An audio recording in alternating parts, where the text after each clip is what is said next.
do povo oprimido nas filas, nas vilas, favelas, da força da grana que ergue e destrói coisas belas, da feia fumaça que sobe apagando as estrelas, eu vejo surgir teus poetas de campos e espaços, tuas oficinas de florestas, teus deuses da chuva. É com esse trecho de Sampa, de Caetano Veloso, presente em seu álbum Muito Dentro da Estrela Azulada, de 1978, que damos início a mais uma edição do Sala de Poesia. É óbvio que esse trecho não tem absolutamente nada a ver com esse cenário maravilhoso e inspirador que nós escolhemos para gravar a edição número 118 do Sala de Poesia, mas como faz referência ao tema que nós abordaremos mais tarde nesse vídeo, eu creio necessário, julguei necessário citá-lo e declamá-lo no início para a gente poder fazer uma espécie de epígrafe. Isso, é claro, sem me esquecer das saudações líricas, poéticas e enfáticas a você que nos acompanha e que interage conosco pelos vastos confins da web. Voltamos ao ar depois de merecidas férias, afinal de contas, esse youtuber aqui não é de ferro e o nosso diretor, meu amigo, meu irmão Demor Moreira também não o é. Mas estamos aqui novamente firmes, fortes. E se você que está assistindo a esse vídeo ainda não se inscreveu no nosso canal, eu peço, imploro, suplico, curta, compartilhe, divulgue, inscreva-se, ative o sinal das notificações, leve esse nosso conteúdo a um número cada vez maior de pessoas, para que os algoritmos do YouTube também possam fazer o mesmo, levando a um número cada vez maior de pessoas, multiplicando os acessos a esse nosso conteúdo, a essa nossa mensagem de amor pela arte, de apreço pela poesia, ou vice-versa, de apreço pela arte e de amor pela poesia. Nós falaremos nesse vídeo sobre a poesia concreta, ou sobre o movimento concretista, ou sobre o concretismo, chamem como queiram, esses três termos são aceitos para definir, para designar, para nomear esta estética, este movimento de vanguarda que teve início no Brasil na década de 50 do século XX e que teve como marcos principais a revista Neugandres, que teve o seu primeiro número lançado em 1952, e também a primeira exposição de arte concreta, a primeira exposição nacional de arte concreta que acontece em São Paulo, no Museu de Arte Moderna de São Paulo, em dezembro de 1956 e repete-se no Rio de Janeiro em fevereiro de 1957. A revista Neugandres foi idealizada e editada por um grupo que também se denominava Neugandres. Esse grupo era formado por três poetas paulistanos, Afonso de Campos, Haroldo de Campos e Décio Pinhatari, e depois aderiram a este movimento a este grupo, na verdade, dois poetas cariocas, Ronaldo Azeredo e José Lino Grunewald. E aí justifica-se aquele trecho do começo, né? Aquele trecho do Caetano. Quando ele fala, eu vejo surgir teus poetas de campos e espaços, ele não está falando apenas de campos com letra minúscula, o substantivo comum. Ele está falando também do campus, de campos com letra maiúscula, o sobrenome dos irmãos Augusto de Campos e Haroldo de Campos.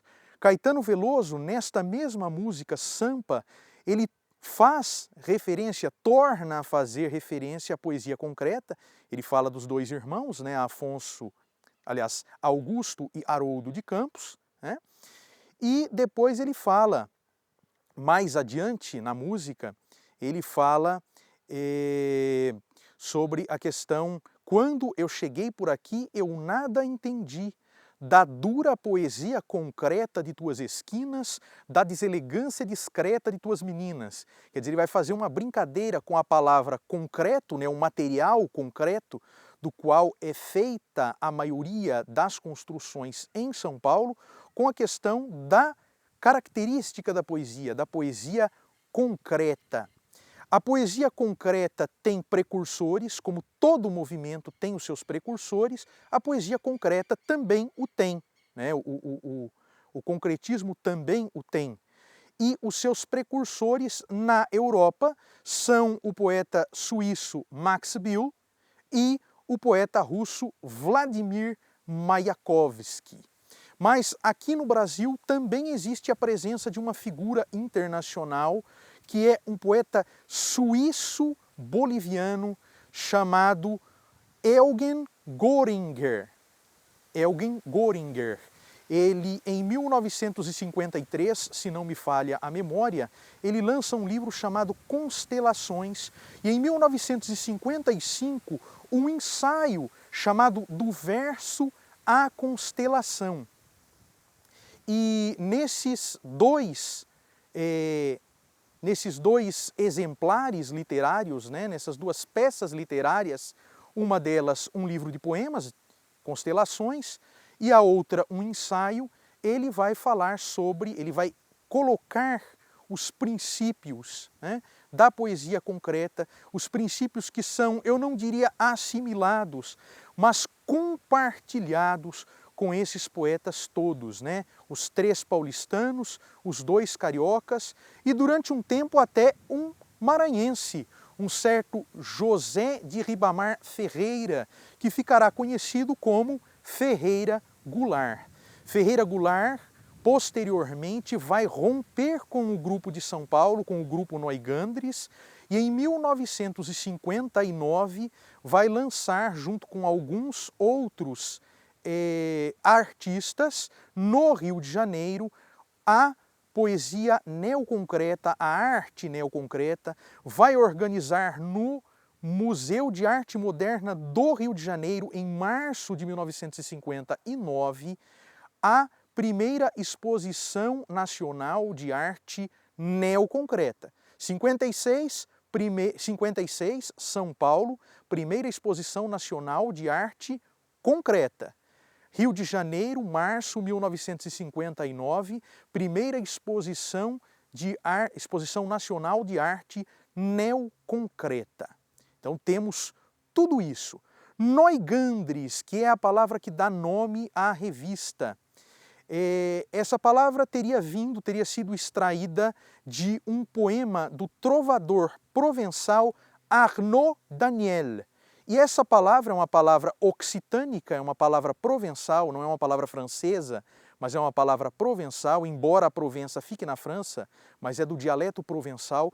E Noigandres significa, ou significaria, noz moscada. Um nome pitoresco para um movimento, eu diria, né? Também haverá, depois de Noigandres é uma revista que vai durar 10 anos, de 1952 a 1962, vai surgir também a revista Invenção. A revista Invenção também é um veículo de divulgação das ideias do movimento concretista, da poesia concreta, do concretismo, né? Tem a presença de Décio Pinhatari, tem a presença dos irmãos Campos, os irmãos Campos não mais como editores, mas como colaboradores, e é uma revista que se abre para colaborações internacionais e colaborações de todo o território nacional. Entre eles, entre os seus colaboradores, está também um poeta paranaense, principiante à época, um certo Paulo Leminski. Essa revista vai durar de 1962 a 1967. Falamos sobre os marcos do concretismo, né? Agora falemos sobre as características do concretismo, né? O concretismo, a poesia concreta, o ponto de partida dela é a palavra e o ponto de chegada também é. Então a matéria-prima é específica e exclusivamente a palavra. Por que eu estou dizendo isso? Porque o concretismo vai romper com a sintaxe e o lirismo tradicionais. Então, o concretismo, a poesia concreta, ela vai propor a abolição do verso, a abolição da estrofe. Então não existe mais a divisão da poesia em versos e nem a divisão da poesia em estrofes. Ocupa-se e exploram-se os espaços em branco no papel, na página. Então você tem a página, né? Explora-se, ocupam-se diferentes espaços dentro desta página. Então as palavras são dispersas, elas aparentemente são derramadas, elas são dispersadas sobre ou aspergidas sobre a folha de papel. E aí tem aquela metáfora, aquela imagem da constelação proposta pelo Göninger. O Göninger diz que as palavras devem ser dispostas no papel como as estrelas são dispostas em uma constelação. E como as palavras ficam colocadas no papel desta forma, né? Elas são dispostas no papel dessa forma, como uma constelação, há espaços em branco. E este espaço em branco é aproveitado para o significado do poema. Então, tão importante quanto o conteúdo do poema passa a ser a forma com que as palavras são dispostas na página, a forma com que as palavras são escritas, a fonte adotada na palavra, há fontes maiores, fontes menores, fontes mais claras, fontes mais escuras, fontes com uma cor mais extravagantes, fontes com uma cor mais discreta. Então a tipografia das palavras, a fonte delas, o modo como elas são dispostas, o que elas formam, né? Muitas vezes num poema concretista, as palavras formam desenhos e esse desenho tem importância na compreensão do poema, no significado do poema. Então, tão importante quanto o conteúdo do poema passa a ser a forma como as palavras são dispostas e a forma como os vazios são distribuídos ao longo da página. Então você tem um poema sem verso, um poema sem estrofe, um poema aparentemente composto de maneira displicente. Mas não se enganem, não nos enganemos com esta aparente displicência. As palavras são cuidadosamente selecionadas, cuidadosamente escolhidas, cuidadosamente colocadas dentro da página. Porque uma outra coisa presente na poesia concretista é a racionalidade. Então o poema concreto, o movimento concretista, ele abre mão da subjetividade. Então, um poema sem a emotividade, sem a presença do eu.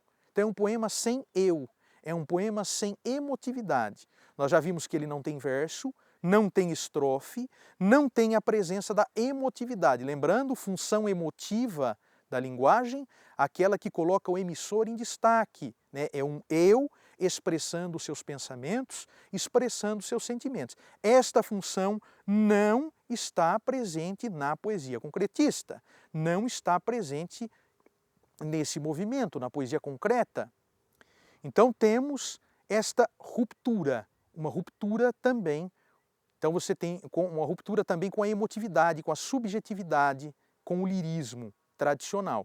Então você tem uma poesia calculada, uma poesia racional, tanto que eles chamam isso de poema-objeto. Os poemas são tratados como objetos, eles são obras de arte, né? Como o quadro, assim como uma tela é um objeto, assim como uma escultura é um objeto artístico, né?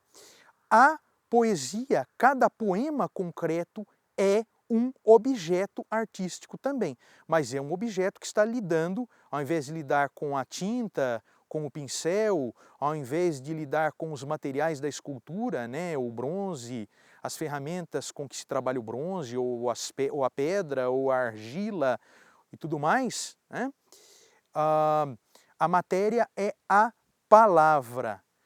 Daí, outro elemento muito presente no poema concretista, na poesia concreta, que é a decomposição e a recomposição das palavras. Então a palavra é decomposta e recomposta de diferentes maneiras dentro do poema concretista. Normalmente você tem uma palavra nuclear, uma palavra que vai dar origem ao poema, que vai originar o poema. Desta palavra nuclear ocorrem decomposições e recomposições. Nessas decomposições e recomposições pode haver até a criação de neologismos. Por exemplo, no poema Si, do Haroldo de Campos, há a criação da palavra morrenasse, por exemplo. Ele está falando do ciclo do nascimento, da morte e do renascimento, né? Esse nascer, morrer e renascer, e a certa altura ele imprime, ele cunha no poema a palavra morrenasse. Então você tem nasce, morre, desnasce, desmorre, renasce, remorre, e você tem a certa altura a palavra morrenasse, que é um neologismo. Outra questão bastante explorada também no poema concreto, né, no poema concretista, na poesia concreta, são os aspectos geométricos. Então, muitos poemas apresentam as palavras dispostas sob a forma de figuras geométricas, o que acaba sendo um alargamento, um aprofundamento do cubismo, né, da estética cubista. No cubismo você tem os quadros, as figuras representadas na tela no cubismo, elas são reduzidas, né, os seres retratados, as paisagens retratadas, o que é retratado, o objeto retratado.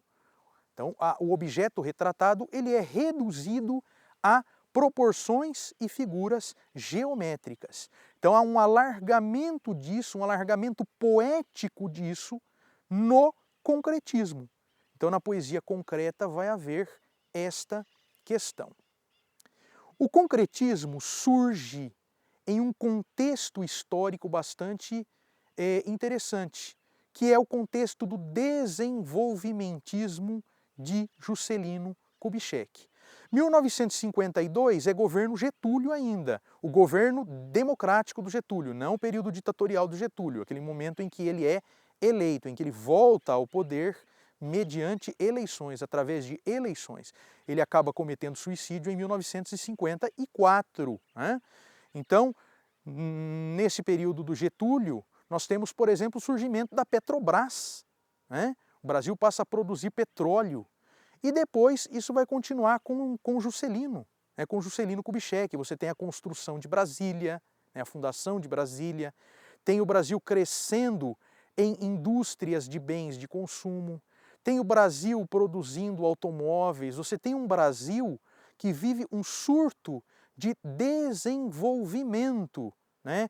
Apoiado, inspirado naquele slogan 50 anos em 5, adotado pela campanha de Juscelino Kubitschek. Aliás, 50 anos em 5 é um slogan escrito por um poeta modernista, né? Augusto Frederico Schmidt. Ele é um poeta modernista e ele cria este slogan para a campanha do Juscelino Kubitschek, campanha que acaba levando o Juscelino à vitória nas eleições. E é bem interessante que o movimento comece em 52, governo Getúlio, e tenha o encerramento dos seus marcos em 1967. Por quê? Porque ocorre uma mudança radical de contexto. Saímos do surto desenvolvimentista de Juscelino Kubitschek e passamos àquele surto obscurantista da ditadura militar. Então você sai de um surto desenvolvimentista para um surto obscurantista. E o que acontece? Muitos dos poetas envolvidos no concretismo vão acabar levando a sua poesia para um lado social, porque havia essa necessidade de conclamação. Não que no concretismo não houvesse veladas críticas sociais, né? Havia as críticas, mas elas eram mais veladas. No contexto da ditadura militar, as críticas precisam ser mais explícitas, mais expressas, mais diretas. Então, Ferreira Goulart, por exemplo, né, e outros, Paulo Leminski, eles vão começar a utilizar o seu poema como uma plataforma, como uma ferramenta de crítica social. Falando em crítica social, a gente pode emendar esse assunto a uma outra característica também presente no concretismo, no movimento concretista, que é a questão da linguagem publicitária. Aí você vai me perguntar, Hélio, como é que a linguagem publicitária tem a ver com crítica social?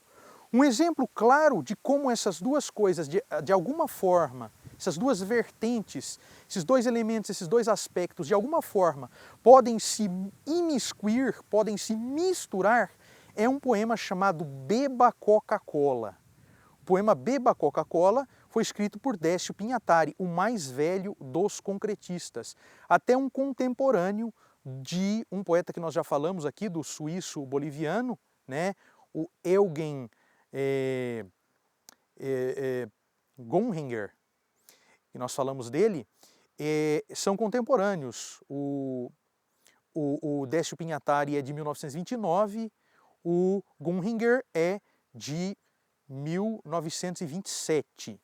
Mas voltando, o Décio Pinhatari era publicitário, né, e utilizou essa linguagem publicitária do Beba Coca-Cola, que é um slogan, para criar um anticomercial. Ele vai decompondo esse slogan, Beba Coca-Cola, e principalmente a palavra Coca-Cola, até chegar, enfim, a última palavra do poema é cloaca. Então ele vai promovendo essa desagregação, esse desmonte dessa ideia, dessa prosperidade associada a esse elemento que é a Coca-Cola. Então ele está fazendo uma crítica velada à sociedade capitalista, usando um elemento muito presente, um ícone, eu diria um ícone do capitalismo, que é a Coca-Cola. Então ele usa Beba Coca-Cola, né, e faz esse poema, né, intitulado Beba Coca-Cola, para falar sobre isso, para chegar na cloaca. Ele começa na Coca-Cola, passa pelo caco, né, começa pela Coca-Cola, chega na coca, passa pelo caco e termina na cloaca. Então ele vai decompondo tudo isso. Numa escola literária, quando a gente fala de uma escola literária, quando se teoriza, se descreve, se fala sobre uma escola literária, a função da pessoa que está falando sobre essa escola não é defendê-la e nem acusá-la de algo. Nós não estamos julgando, nós estamos falando. E um elemento importante que o concretismo trouxe e deixa para a poesia atual, inclusive, é essa questão do verbi-voco-visual. Projeto verbi-voco-visual. O que é isso? É a exploração semântica da palavra, a exploração para o significado, para a obtenção do significado do poema, do significado da palavra. Exploram-se a questão da própria palavra, da própria escrita da palavra, né? A palavra em si, verbi, voco, que é a questão da sonoridade da palavra. Quando a gente citou o trecho do Caetano aqui, você tem todo um trabalho com a letra F, né? Com a letra F, com a letra S, com os fonemas que elas representam, a letra V, né? Então quando você diz do povo oprimido nas filas, nas vilas, favelas, da força da grana que ergue e destrói coisas belas, da feia fumaça que sobe apagando as estrelas. Então tudo isso tem um ritmo, né? Não é exatamente um poema concreto, mas a sonoridade das palavras é bem explorada. Então, o voco, a sonoridade, como a palavra é dita. E visual, né, que é isso que nós já falamos. Como a palavra é disposta dentro da página, com que fontes ela é trabalhada, dentro de uma mesma palavra, às vezes fontes diferentes, maiores, menores, mais claras, mais escuras, com cores mais extravagantes, com cores mais discretas. Então esse verbe vocovisual vai permanecer na poesia brasileira. Vai inspirar, por exemplo, a obra Lição de Coisas, do Carlos Drummond de Andrade, que era alguém muito criticado pelos concretistas, mas em 62 ele lança um livro chamado, 1962 ele lança um livro chamado Lição de Coisas, e ele vai justamente trabalhar com isso, com o verbo vocovisual a serviço das suas temáticas, né? Mais adiante na música, né, um herdeiro da música, um herdeiro na música do movimento da poesia concreta é Arnaldo Antunes. Toda a música do Arnaldo Antunes gira em torno da poesia concreta. Isso sem falar nos tropicalistas da década de 60. Caetano, Gil, Tom Zé